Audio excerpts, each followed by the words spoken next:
일단 암보험 굉장히 많잖아요. 상품도 많을 거고 나에게 맞는 암보험을 찾는 게 가장 중요할 텐데요.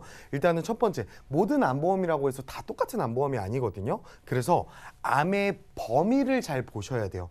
내 암보험은 그냥 암에 걸리면 얼마 주는지 이것만 확인할 뿐만 아니라 이 암이 세분화되어 있는데 예를 들어 뭐 소외감도 있고 유사암도 있고 이런 부분들을 살펴보시는 게 가장 키포인트다. 이렇게 보시면 될 것 같은데 특정 회사들은요.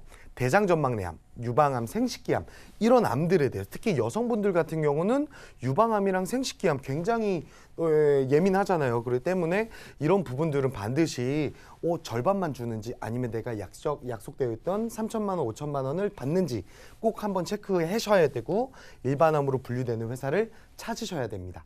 그리고 두 번째, 암 수술비, 암 입원 일당, 항암 치료비보다는 진단금으로 가져가라. 이런 얘기들을 좀 드리고 싶은데요. 보험은요. 그리고로 가입하면 안 되고요. 또한으로 가입해야 돼요. 어떤 얘기냐면 아이고 잠시만요.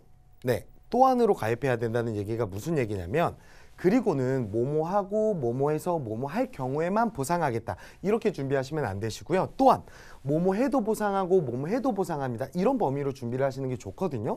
예로 들어 볼게요. 암 진단금은요. 암으로 진단만 받으면 우리가 치료를 하던 안 하던 입원 치료하던 통원 치료하던 사망을 하게 되던 수술하던 항암 치료 상관없이 진단만 받으면 나옵니다. 근데 우리 의료실비 부분에서 암으로 입원을 하셨어요. 입원 병실료만 나오는 게 아니라 입원에서 발생되는 수술비, 항암 치료, 심지어 밥값까지도 나오게 되니까 진단금만 가져가셔도 된다라는 거거든요.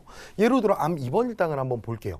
암 입원 일당은요. 암으로 진단을 받고 그 직접적인 치료로 입원을 하는데 4일이 초과하는 순간부터 지급하겠다라는데 사실 잘 쉽게 주지 않겠다라는 내용인 거고 암 직접 치료 입원 일당의 이 직접적인 치료라는 요즘은 소송 중인 걸로 제가 알고 있습니다. 때문에 사실 이런 수술비들보다는 진단금이 가장 중요하니까 보험을 점검할 때는 가장 키포인트가 되지 않을까 이렇게 생각을 하고 있고요.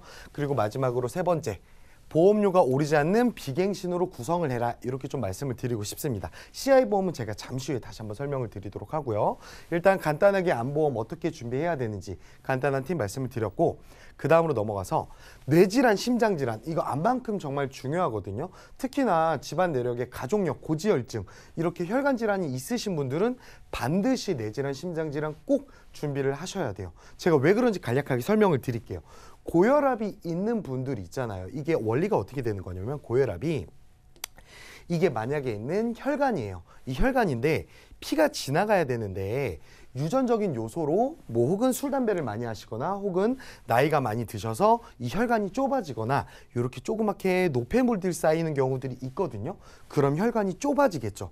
근데 여기서 심장에서 펌프질을 해갖고 동맥에서 빠져나와서 정맥으로 다시 들어오게 되는데 이 혈관이 좁다 보니까 유속이 빠릅니다. 이걸 바로 고혈압이라고 합니다. 근데 고혈압은 이미 진단이 있으신 분들 같은 경우는요.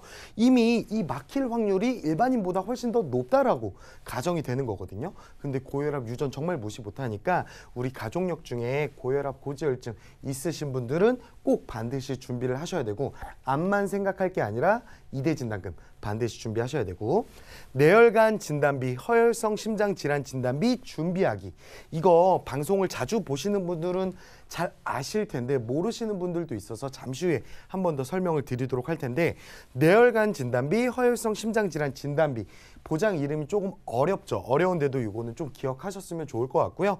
한 살이라도 어릴 때부터 준비를 하시는 게 맞다고 봐요.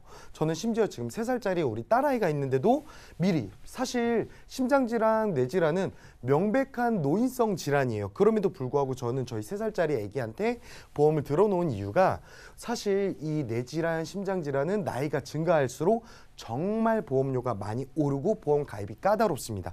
그래서 어릴 때부터 좀 준비를 하셔라. 그런 이유에서 마찬가지로 보험료가 오르지 않는 비갱신으로 준비를 하셔야 되고 정말 이 뇌질환, 심장질환 같은 경우는 암도 마찬가지지만 갱신형으로 준비하게 된다면 나중에 정말 보험료 눈덩이처럼 불어날 수도 있다. 이렇게 알고 계시면 될 것 같고요. CI 보험은 피하자. 요거 제가 간략하게 설명드릴게요. 크리티컬 일네스 제가 영어 발음 좋지는 않은데 이 한국말로 풀이하자면 중대한 질병을 보상을 하겠다는 보험이거든요. 근데 우리가 암의 발병이 됐어요. 뇌졸중이 왔어요. 뇌혈관 질환이 왔어요. 보상을 받아야 되는데 이 CI 보험, 이 중대할 경우에만 주겠다라는 거예요. 약관상 명의로 따지자면 뭐 평생 수간호를 이제 수신간호를 받아야 되는 상태다. 이런 경우는 쉽게 주지 않겠다라는 건데 이런 보험은 반드시 피하셔야 된다. 이렇게 좀 말씀을 드리고 싶습니다.